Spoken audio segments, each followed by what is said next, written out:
Մի շարք կոռուպցիոն հանցագործությունների մեջ մեղադրվող նախկին գլխավոր դատախազ քննչական կոմիտեի նախկին նախագահ Աղվան Հովսեփյանի որդու Արմեն Հովսեփյանի գույքը կշարունակի մնալ կալանքի տակ։ Այսօր ապրիլի 5-ին դատական նիստի ժամանակ Հովսեփյանի պաշտպանական կողմը միջնորդություն էր ներկայացրել դատարան Արմեն Հովսեփյանի գույքը կալանքից հանելու մասին։ Պաշտպան Արամ Վարդևանյանը Երևանի քաղաքապետարանից ստացված փաստաթղթերի հիմքով նշեց, որ Արմեն Հովսեփյանը համայնքի առջև այս պահին 12 միլիոն դրամի պարտավորություններ ունի կատարելու, որը հնարավոր է ավելանա, այդ թվում գույքահարկի ու աղբահանության պարտավորությունները, եւ միջնորդեց դատարանին գոնե մասնակի բավարարել միջնորդությունը։ Սակայն դատարանը որոշեց հետաձգել միջնորդության քննությունը մինչև ապացույցների հետազոտման փուլը։ Ըստ դատավոր Տիգրան Դավթյանի պատճառաբանության, եթե ապացույցների հետազոտման փուլում պարզվի, որ ոչ իրավաչափ է եղել Աղվան Հովսեփյանի որդու գույքի նկատմամբ կալանքի կիրառումը, ապա պետությունը այդ ժամանակ կփոխհատուցի։ Արմեն Հովսեփյանի գույքի նկատմամբ կալանք է կիրառվել, քանի որ գործը քննող քննիչը գտել է, որ այդ գույքը իրականում պատկանում է Աղվան Հովսեփյանին, սակայն այն ձևակերպված է որդու անունով։ Դատական նիստին ներկա էր նաև Աղվան Հովսեփյանին առաջադրված մեղադրանքներից մեկի դրվագով տուժողի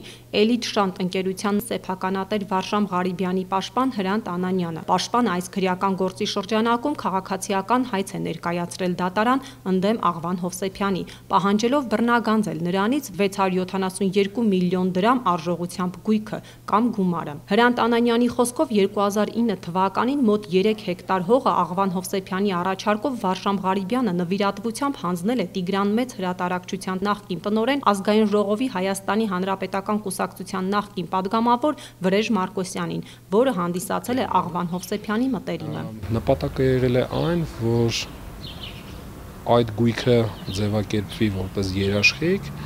որ Վարշամ Ղարիբյանը այլ անձի հետ ունենալով որոշակի գումարային տարաձայնություններ, այդ գումարային տարաձայնությունների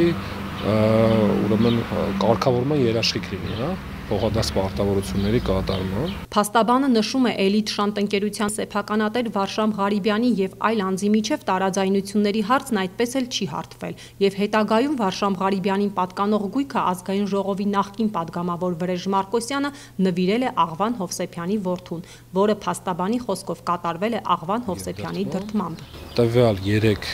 հեկտար մակերեսով հողը, որ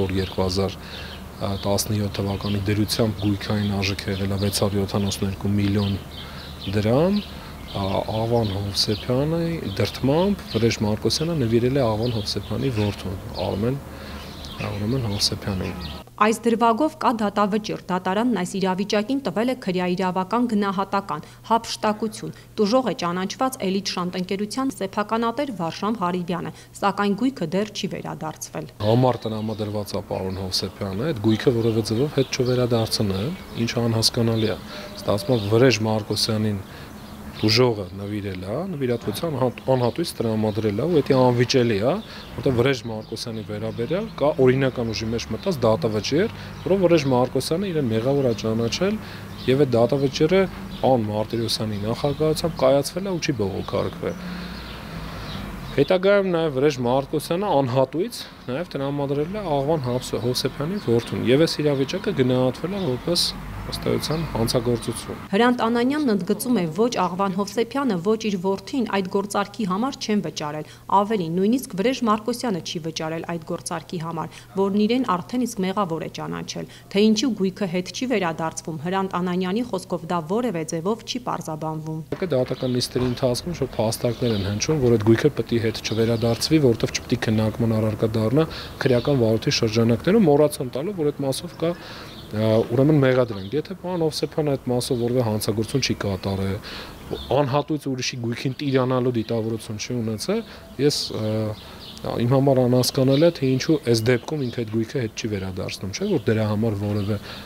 լումա չի վճարել երբևէ նախկինում։ Աղվան Հովսեփյանը մեղադրվում է 190 միլիոն դրամ կաշառք ստանալու եւ խարդախության եղանակով մոտ 800 միլիոն դրամ գույքի հափշտակություն կատարելու մեջ։ Նա մեղադրվում է նաեւ հանցավոր ճանապարհով ստացված 1 միլիարդ 299 միլիոն դրամի գույքը օրինականացնելու համար։ Նախկին գլխավոր դատախազի նկատմամբ 2021 թվականին որպես խափանման միջոց ընտրվել էր կալանքը, սակայն 2022 թվականին դատարանը Հովսեփյանի նկատմամբ որպես խափանման միջոց է կիրառել 100 միլիոն դրամ գրավը եւ ստորագրությունը չհեռանալու մասին։